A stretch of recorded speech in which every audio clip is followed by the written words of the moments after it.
Gerolsteiner. It's really good. Something about it. It's sparkly. Mm-hmm. It's really good. Okay. So the other thing about APA is we are writing in our own words, okay? And why would we use APA? Why do we need to back that up? Anybody have a reason, an understanding of why we want to back something up? Makes your work more credible. Correct, okay. And who are you to tell me that this statement is such? Okay? Are you an expert? No. No. You're not an expert until you are recognized and published. I'm not even an expert at this point. I'm more expert than you because I'm obviously teaching you, but I'm not an expert until my work is published. Then I'm recognized as an expert, okay? And the more I publish, the more credibility I get. And the more people who refer my work, the more credibility I get. Now, I'm not in it for that per se, okay? I'm in it for the money. Forget about that credibility. I don't want to be famous, I just want to be rich, but I won't be rich this way. Okay. Teachers don't get paid very well. So if you're planning on the teaching, forget it. It's really not good. It has its other rewards, but it's not a moneymaker, trust me. Okay, so whenever we make a statement, NDNU is the top ranked school in the US. Okay. If I put that statement out there in my paper, what are people going to say about that? How do you know? Is that true? Is that true? Right. Is that true? No. How do we know it's not true? Maybe we'll find a journal article that will say NDNU is the top ranked school in the U.S. But maybe we won't. Okay. So if I make a statement like this and I don't support it, where is my credibility?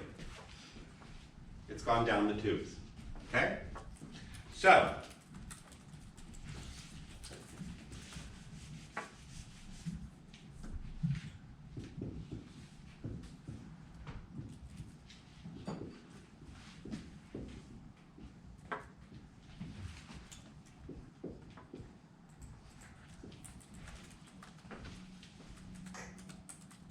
Does that seem more credible?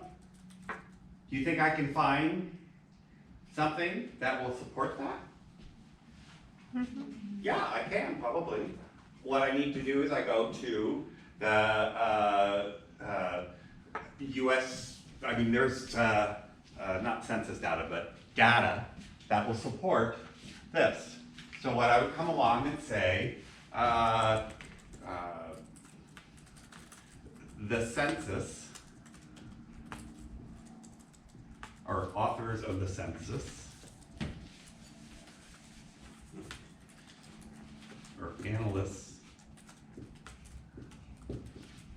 of the last census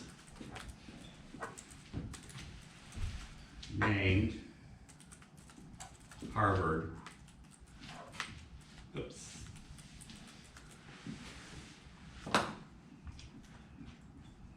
as the top school in the nation,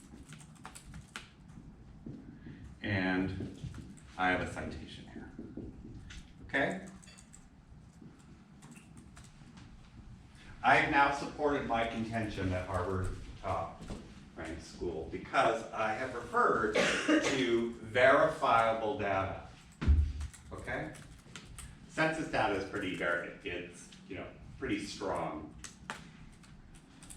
Okay? So the idea is that every argument we make, no matter how small it is, we need to back it up. Okay? So if I see a large paragraph with only one citation, I'm going to wonder about all the rest of it. Yes? I have a question. So in your feedback on the notes from this past week, you made a comment kind of like that, like, I have two sentences, so I need a citation for both. But they're Yeah. both from the same source. Yeah, so- that's what I'm going to talk to you about that in a minute. Okay. Okay.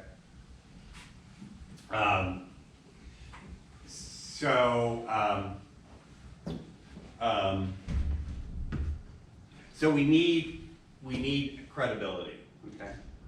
Now, I'm not asking you to have five citations in one paragraph, okay? But you guys have to have 30 different sources for your final paper. So you actually will have, for a 10-page paper, you will have a lot of citations in there, okay? You cannot cite anything that is not in your reference list. And you cannot put anything in your reference list that you have not cited in your paper. Oh, really? Oh, really? Okay. So even if, because I was taught with AP that even if you read a document and get information from there, but you don't necessarily write a sentence on it, you should still put it in your references. Mm-mm. No? Mm-mm. Unless you cite it in your paper, it is, it's not a reference. Okay? And while I understand that thinking, sometimes we read articles to get ideas. Or we might read an article to understand a format or to confirm a methodology. But if we're not doing a methodological paper, you know, we don't really need to use that. If I talk to my professor and he gives me a whole bunch of pointers about my topic,